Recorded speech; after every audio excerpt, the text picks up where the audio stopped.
And we're back to your regularly scheduled programming where I talk about comics I've just read in hopes that you'll read them and talk to me about them so I'm not just talking into the void. It's the last week of Women's History Month, so I picked up comics that were written by women, largely about women. So without further ado, let's talk comics.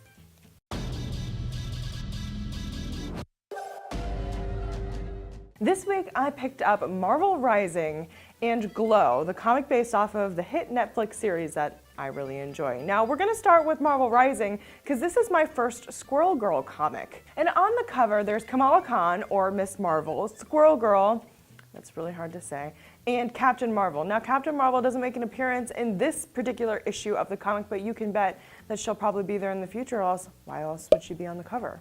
Now, Squirrel Girl was great. I have seen Squirrel Girl in different pieces of media. She's gotten more popular over the past couple of years. She's bubbly, she's cute, she's got a little squirrel friend that helps her do stuff, and I just think that's so darn adorable. Now, in this issue of the comic, you see Miss Marvel, Squirrel Girl, Inferno, and Miles Morales as Spider-Man visiting a college. And Miss Marvel's kind of having a little bit of a crisis about what she's going to do about her future. And listen, I'm not too many years out of college, and so I can really relate to that. And I thought that this was pretty relatable content for, you know, your younger to older teens. But I'm an adult and I still enjoyed it, so don't be wary of it for that reason. Also, let's talk about how Squirrel Girl is thick, and no one told me that girl got thighs. Body inspo. I'm trying to be that strong. Now, the bad guy in this comic appears to be who I would otherwise call Morgana, as in Knights of the Round Table, Arthur Pendragon Morgana, but her name is Morgan Le Fay in this comic, and she finds a relic of her mother's. She has a human find it for her at the Met, and she is possessing people with the spirits of her old knight friends. It's not exactly clear, but she's from ye olden times, and she's going to try and take over New Adelan, a building where the Inhumans live, as it's been told in this. I'm familiar with Adelan just from that Quicksilver run where he goes to Adelan and steals the crystals and messes up his daughter. You all remember that? You remember that. Anyway, she's going to go to New Adelan and she's going to make New Camelot. So it's kind of an interesting bad guy here, maybe a little bit on the cheesy side, but I think that this is perfect for middle readers. And it was written by a woman of color, and the main character is a woman of color, and also you have Squirrel Girl, and you have a female villain, and I think that's really great. Listen, it's Women's History Month, and I think it's really important that we read comics written by women about women, or girls. I think it's really cool to see these narratives, like the narrative of being nervous about what you're going to do with your future.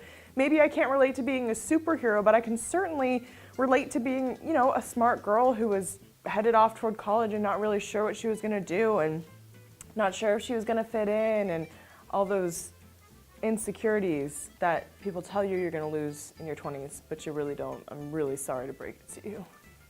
Anyway, this was good, and if you're interested in any of these younger characters, I think this is a good introduction to them.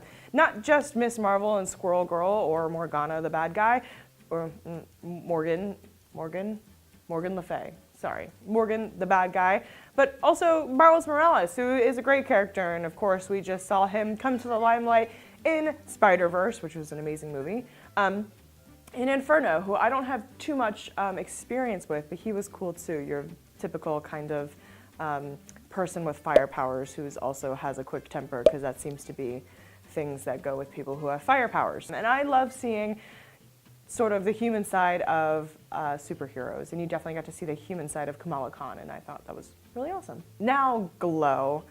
Glow, if you don't know, is a Netflix show, The Gorgeous Ladies of Wrestling, about the gorgeous ladies of wrestling. Basically, when WWE and that style of wrestling came to be really popular, a group of women got together and they did wrestling where they would dress up in like glittery outfits and wrestle one another. And so this is about a ragtag group of women who got together and they're doing this wrestling event. And this has all the characters that you love from the Netflix show, starring Allison Brie, who I just love. And they're headed to a real wrestling convention.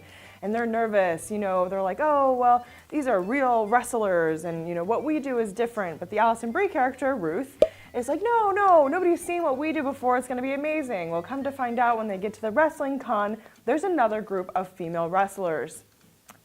And they strong. They real strong. One of the characters says, "Bench press me, mommy." And they're definitely about to get into some hijinks, which is definitely in the vein of the show.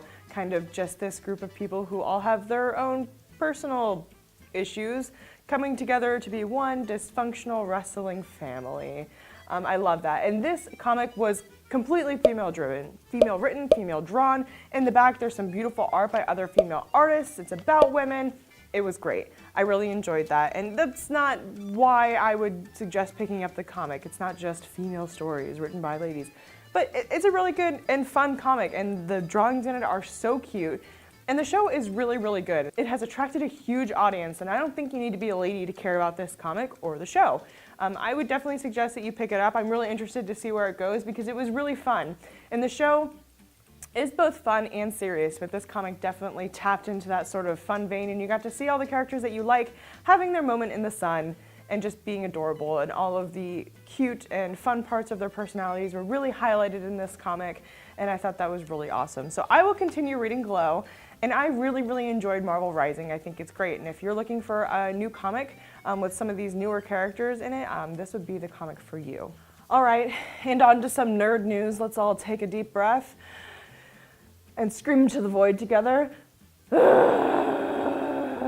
Avengers Endgame is going to be 3 hours and 2 minutes long, according to many comic book news outlets who happen to see that AMC accidentally released the runtime of the movie. Now, this has not been confirmed by Disney or the Russo brothers, but they've been saying for a long time it's probably going to be a long movie, and my poor bladder. Now, with the runtime of 3 hours and 2 minutes, that's not too much longer than Avengers Infinity War was, but man, oh man, did I have to pee at the end of that movie. And did you see the promotional posters that they released? Now, basically every actor who's in the film put on their social media, and Marvel put on their social media, these posters are like very serious side profiles of the actors looking like they're gonna kick some butt. And the dead characters are in black and white, and the characters who managed to survive the snapshot are in color. Now, we can expect that some of these characters won't remain in their current consciousness states, if you will. Some of the characters who died are likely to come back, and some of the characters who lived past the snap are probably going to die. Looking at you, Cap. So I think by the end of this movie, all 3 hours and 2 minutes of it, we will be saying, "I don't feel so good, Mr. Stark," and be calling our therapists. It's a fictional world. I'm not at all emotionally invested. But I think it's going to be a great cap on the last 10 years and 22 Marvel films. Do you believe that? We've sat through 22 Marvel films now.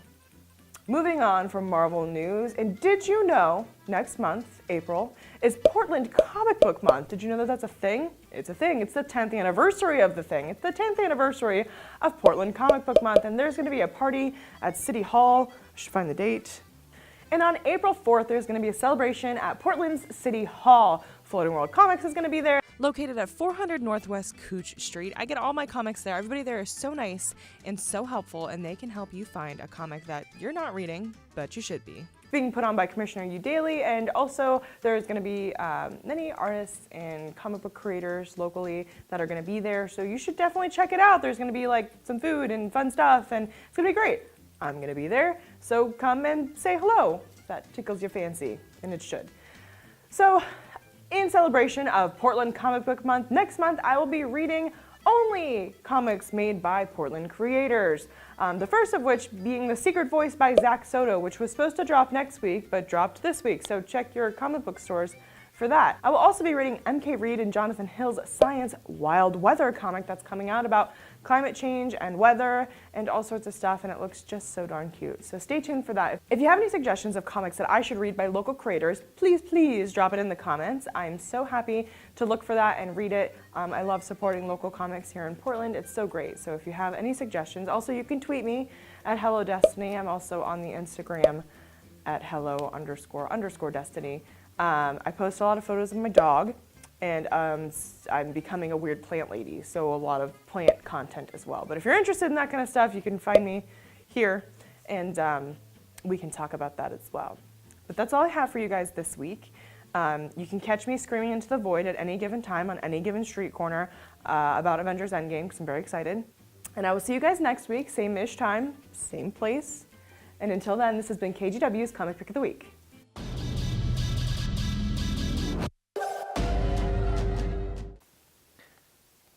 Hi, I